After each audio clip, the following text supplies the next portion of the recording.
Hello friends and welcome to Zia IAS.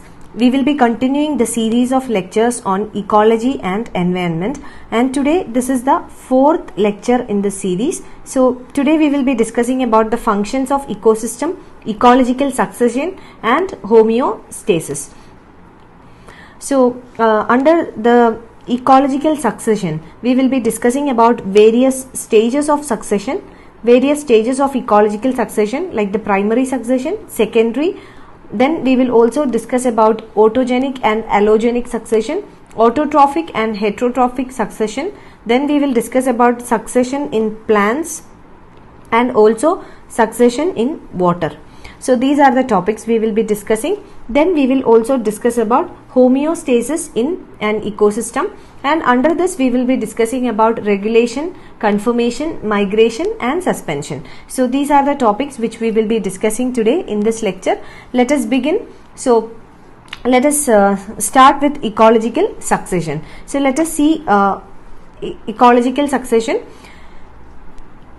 Ecological succession is basically the process by which the communities of plant and animal species in an area are replaced or changed into another over a period of time. So this is called succession. Now we know the literal meaning of succession. What is meant by succession? It means that we commonly use these words successor, predecessor, etc. Successor means the person who will come the next. That is the literal meaning of successor. So same is the meaning of succession, which means the species that will come next. That is succession. So the next in the row. So ecological succession means the process by which the communities of either the plants or the animals in a particular area are replaced or are changed into another. That is the next form. That is called the ecological succession, and this happens over a period of time. Now secondly, succession is a universal process, and also this is directional change in vegetation on an ecological time scale. So this is directional. So this is a directional change in vegetation on an ecological time scale which is over a period of time.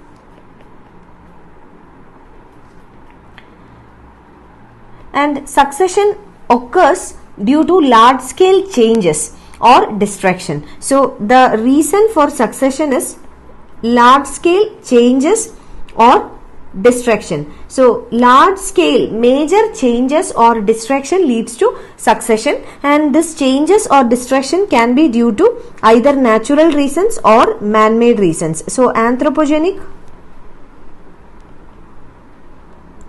or natural reasons. So this is ecological succession. And succession also involves a progressive series. Progressive series means succession involves the formation of next level of species. That is what we said. So the earlier or the already existing species is replaced by the next level of species. So it involves a progressive series of changes with one community replacing another until a stable, mature and a climax community develops. So it is a progressive step. Progressive means that a regular progress is observed. So a progress, we can see a regular progress. Why? Because changes, it includes a progressive series of changes, and one community, that is an already existing community, is replaced by the climax community. Now what is a climax community? We will discuss later in this lecture itself, but climax community means the end series. So until a stable, mature and the climax community is developed, this series of progression continues, or we can say that the ecological succession will continue until a climax and stable, mature community is developed. So this is ecological succession. Next we will come to the stages of succession. Let us see what are the different stages. So the first and the foremost stage is the pioneer community. Now what is meant by a pioneer community? Pioneer means someone who leads. So you know what is the literal meaning of a pioneer. So a pioneer literally means that one who shows the way or leads or the first in the series. All these can be the meaning of pioneer in its literal sense. So we can see the same meaning here also. A pioneer community means the first plant to colonize in an area. So the first species, it can be either a plant or a species. So the first species to colonize on a particular area is called the pioneer community, which means the first to appear in a particular area. Second one, we have the climax community, which we said is the stable and mature community. So climax, the climax meaning itself means that final, the ending. So the final stage of succession, which is stable, mature, more complex and long lasting, is called the climax community. So climax community is when the final level is reached where a new, mature and also a stable community is formed. This is called the climax community. Next we have the SERS. So SERS means successional stages. So these are the stages which leads to the climax community. We know that the ecological succession begins with the pioneer community and it ends with the climax community. And in between the pioneer and the climax community, this pioneer community undergoes various stages of transformation to become the climax community. So this successional stages or the stages through which the pioneer community becomes the climax community is called SERS or the successional stages. Now next is the Seral community, and it is each transitional community that is formed and replaced during succession. Now in our example, from the pioneer community to the climax community, let us assume that the pioneer community has undergone 4 stages of development. So in each of these 1, 2, 3 and 4 stages of development, in every stage certain new community will arise. So from pioneer community, in the first stage of transformation, a new changed community is evolved. In the second stage, again another new community is evolved. So this is called the Seral community, which means each transitional community that is formed and replaced during the process of succession is called the Seral community. So here we will see that how, and this is an example of how the ecological succession takes place. So here we will see, this is the rocks which are exposed to the open air, water and everything. So here the rock has the opportunity to interact with air, water, or rather we can say with the physical environment. So what will happen after a period of time? This is the time scale. So geological time scale. So after a period of time, lichens and mosses will start appearing on this rocks. Then this will change to annual weeds. Then perennial weeds and small grasses will start to grow. Then shrubs will grow. Then young pine forest will appear, and finally this beech and maple broadleaf forest will appear. Now here the pioneer community, we can say that it is the lichens and the mosses, not the rocks. Rocks is not life. Rock doesn't have a life. This is a abiotic component. It doesn't have life. So when this rock is exposed to physical environment like the air, water, the pioneer community here is the lichens and the mosses. So lichens and mosses is the pioneer community, and the beech, maple, broadleaf forest is our climax community. So this is our climax community. Now the entire process from which the lichens and the mosses developed into the broadleaf forest is called the SERS. And here we will see that the annual weeds, perennial weeds and grasses, shrubs, then young pine forest, all these are different stages of development which are called the Seral community. So these are all the Seral community, which means in each stage of development a new community has been formed, which is called the Seral community. And now I hope with this example you know what is a pioneer community, climax community, what is a Seral community, and what is meant by SERS. So I hope this is clear for you by now. Now let's come to the characteristics of succession. So the characteristics of succession, first one is increased productivity. So through succession from the primary to the climax community, the climax community is more stable. It is the final community which is fully developed, and it is also long lasting. So productivity is high. Second is the shift of nutrients from the reservoirs. So nutrients from the reservoirs is shifted in the succession process to develop a new community.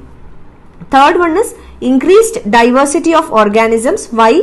From the pioneer to the climax community, during different stages of development, each community is formed, which is called the Seral community. So this will lead to diversity of organisms. Then it will also help in gradual increase in the complexity of food webs. So food web, as the food web become more and more complex, this means that there are more choices for the organisms or the species. This will be clear when we discuss more about the food webs. We will do that in the next series, video. So we will clear that also. So as the complexity of food webs increases, then more species or more organisms are available on earth. So this is again very important. Next is the succession is faster in areas in the middle of the large continent, because seeds of plants belonging to different seeds would reach much faster. So these are different characters of succession.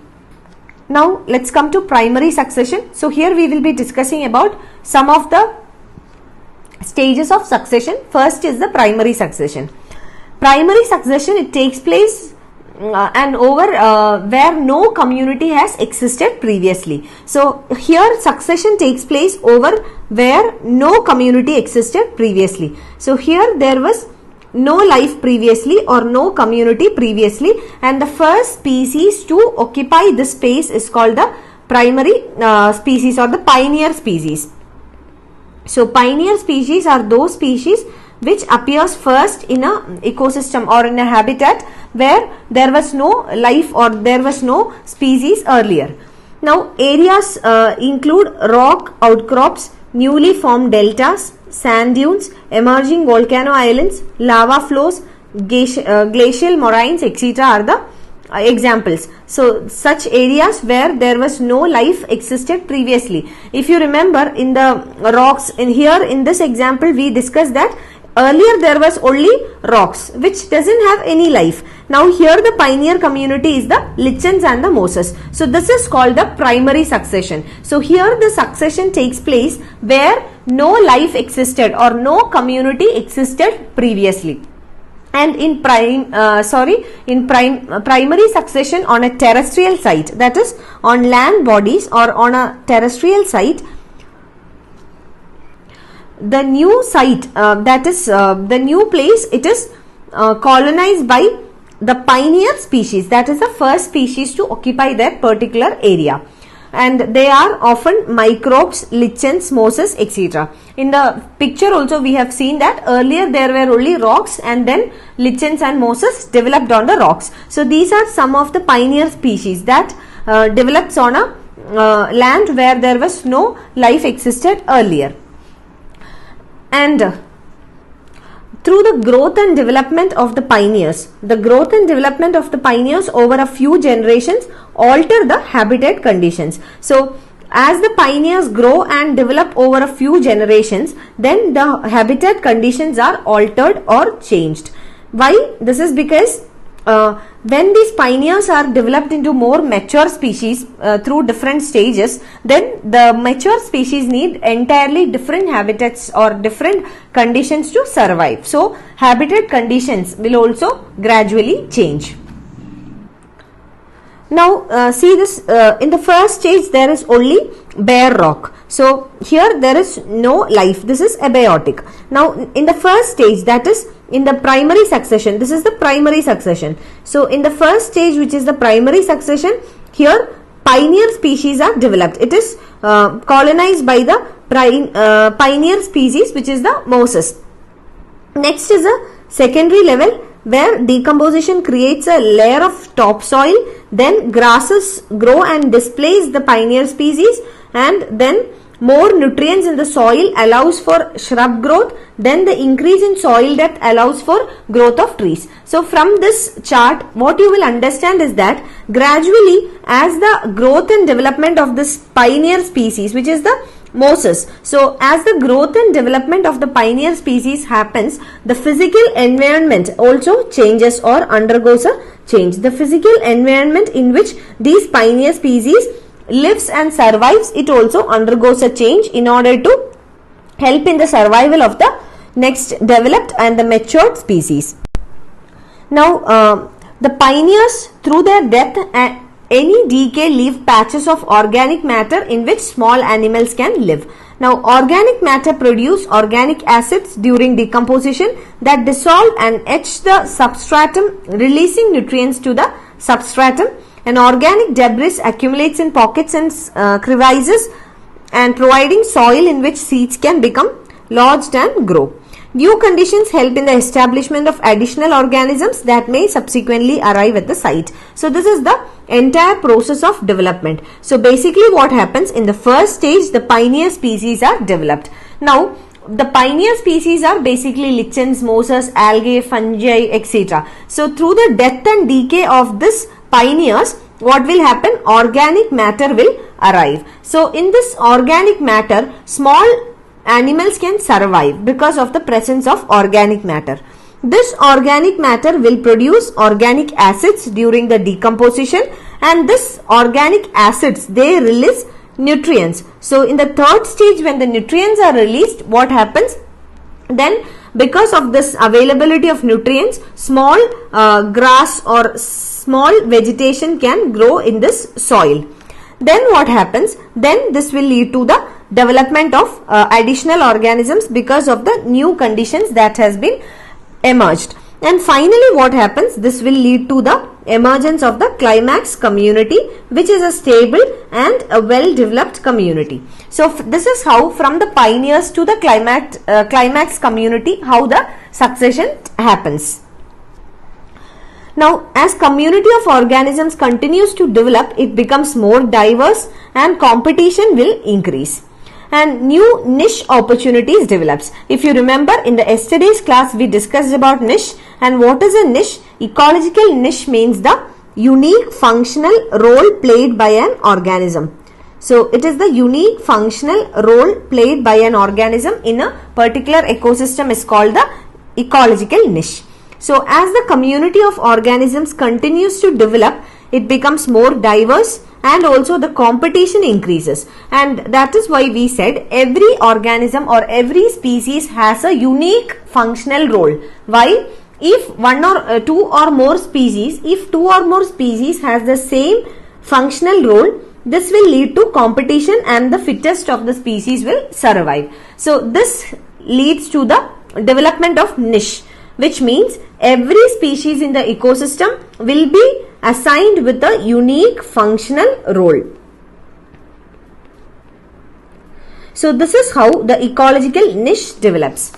The pioneer species disappear as the habitat conditions change and invasion of new species progresses, leading to the replacement of preceding community. So pioneer species will disappear because the habitat conditions will change. And also the invasion of new species, coming of new species progresses, the pioneer species will disappear, and this leads to the replacement of the preceding community. So the preceding community will be replaced by the succeeding communities, and that is why it is called ecological succession. Now let's come to secondary succession.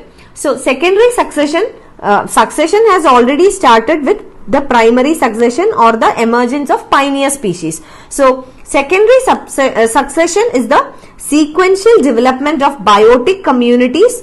Biotic communities means life, those communities having life. So it's a sequential development. Why? From the pioneer communities, the next stage of community is being developed. It is in a sequence. So that is why it is called a sequential development. So sequential development of biotic communities after the complete or partial destruction of the existing community is called secondary succession. So in case of pioneer community, this is through the primary succession that we have the pioneer community. Now either after complete or partial destruction of the pioneer community, the next level will appear, and this is in a sequence. This is called secondary succession. So here a mature or an intermediate community may be destroyed by natural events like floods, drought, fire, etc. Or it can be through human interventions like deforestation, agriculture, overgrazing, etc. So succession, here what does it mean? The succession, the sequence of the succession will continue as a result of either natural factors or anthropogenic or man-made factors. Okay, and this abandoned land is first invaded by hardy species of grasses that can survive in bare, sun-baked soil. Now, let us see how does this happen. Now, pioneer species has emerged, and here we have the intermediate species, and this is the climax community. Now, in secondary succession, due to many factors, like it can be either natural or man-made. Here we will take the example of fire. What happens through this factors like either natural or man-made factors? What happens over a period of time? The earlier existing or the pioneer species will disappear, giving rise to the new form of species. So we have seen that the abandoned land, now grasses are formed on the abandoned land. Now grasses may be joined by tall grasses. The next level of development is tall grasses. Then the next is plants. After the grass and the tall grass we have the plants, then and dominate the ecosystem for years, and along with them there can be animals as well, like the mice, rabbits, insects or other birds also. Then what will happen in the next stage? The trees will come up. Trees come up in this area through seeds which may be brought by wind or animals, and finally after this a forest community is developed. So this is how the succession takes place in a sequence to form the climax community. So secondary succession is relatively faster since it starts on a well developed soil already formed at the site. So compared to the primary succession, secondary succession is even more faster. What is the reason? The primary succession takes place in a land or a piece of land where there was no life existing, no soil, etc. Whereas secondary succession, it happens in a place or a piece of land which was already developed by the primary succession.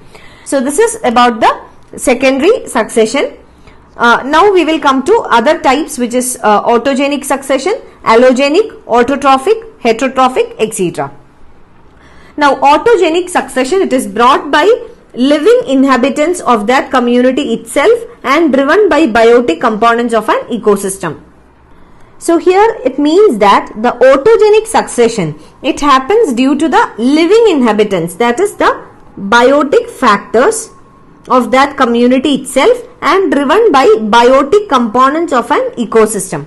Whereas in case of allogenic succession, it is brought by outside forces and driven by abiotic components of the ecosystem, like it can be fire or flood or any abiotic components. Whereas autogenic succession within the community and also biotic components. Then we have the autotrophic and the heterotrophic succession. So here we will see what is the difference between both of this. Now the autotrophic succession, initially the green plants are much greater in quantity in a autotrophic succession. Whereas in heterotrophic succession, initially the heterotrophs are greater in quantity compared to the green plants. This is heterotrophic succession. Next is Zia succession.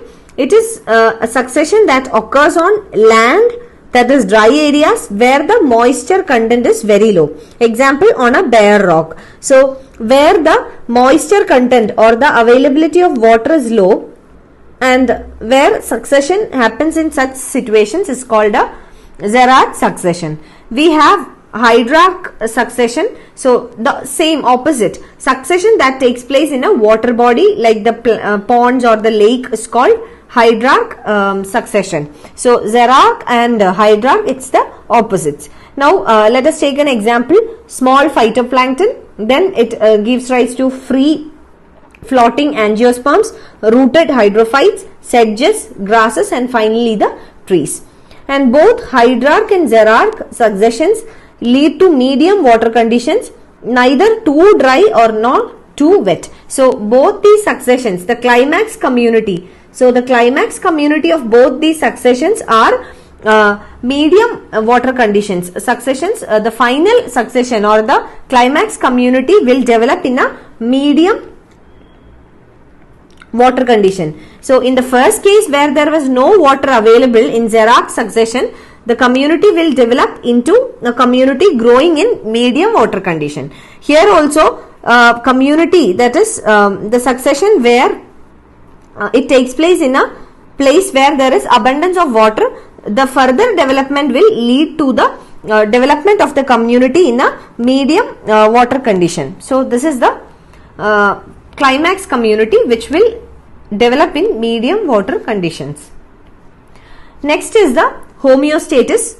Let us see what it is. So homeostasis means the maintenance of stable equilibrium. So this maintenance of the stable equilibrium is called the homeostasis, and it is especially done through physiological processes, like for example cooling your body through sweating process. So this is an example where we try to maintain the stable equilibrium through homeostasis. So this is done through physiological processes. An example is through cooling your body through the sweating process. So physiological means through bodily part functions, and here the organisms try to maintain the constancy of its internal environment despite varying external environmental conditions. So internal and external factors, internal, external. Even though the external factors change, the organisms, they try to maintain the constancy of the internal environment. They try to keep the internal environment constant despite of the changing external environment. So this is called homeostasis. Now we will see different types of homeostasis. So first one is regulate. So here under regulate, the organisms maintain homeostasis by physiological means. Physiological we know through the body parts. So this includes like maintaining the constant body temperature, constant osmotic concentration, etc. So here we will see an example. All the birds and mammals and very few lower vertebrate and invertebrate species. So they try to maintain the physiological conditions. So this is called regulation. Second one is conform. Here majority of animals and nearly all plants, they cannot maintain a constant internal environment. And these kinds of species, for example, their body temperature changes with the ambient temperature, and in case of aquatic species, the osmotic concentration of the body fluid changes with that of ambient water osmotic concentration. So what happens is that for example, the small animals, they have a larger surface area relative to their volume. So basically what happens is small animals, they tend to lose their body heat very fast when it is cold outside. So when it is internal and external. So when it is outside, when it is very cold, these animals, the small animals, they tend to lose their temperature or their body heat very fast, and then they have to expend much energy to generate body heat. And what happens is that as a result of this, very small animals, they are not able to survive, and this is often seen in the polar region. In the polar region, the temperature is too low, it is very cold, that the animals are not able to maintain their body temperature. So what will happen when the external environment is very cold, the animals, the small species, they will try to maintain their body temperature, and for that they have to release a lot of energy, and finally they are not able to survive there. That is why we will see very less animals in the polar region. So this is conform. Third, we have migrate. So migration, you know what it is. The organism can move away temporarily from stressful habitat to a more hospitable area and return back when the stressful period is over. So there are many migrating birds coming to India from various other countries, from various other places, especially in Rajasthan and all. You will see many birds migrate. So migration is nothing but temporarily displacing. So temporary displacement from a stressful habitat to a more hospitable area. Next one is suspend. So here the species suspend metabolic activities to survive unfavorable conditions. Examples are thick-walled spores of bacteria, fungi and lower plants. Hibernation, that is the winter sleep. Hibernation was also a question in 2014 prelims examination. Hibernation of bear. So all these are examples of suspend. So suspend means that suspension of metabolic activities in order to survive unfavorable conditions. So these are all the different kinds of homeostasis, and homeostasis is done in order to maintain the stable equilibrium. So this is all. And finally, the ecosystems are capable of maintaining their state of equilibrium. They can regulate their own species structure and functional processes. And in a homeostatic system, the negative feedback mechanism induced by the limiting resource. So this factor is responsible for maintaining the stability in an ecosystem. So generally, ecosystems are capable of maintaining their state of equilibrium. But in a homeostatic system, the negative feedback mechanism, which is induced by the limiting resource, helps in maintaining the stability in an ecosystem. So this is all with this lecture. So we have completed 4th lecture today, and we will be continuing this series of discussions on ecology and environment. I will see you again with the next lecture. Please do like the video if you have liked it, and also share it with your friends. Thank you.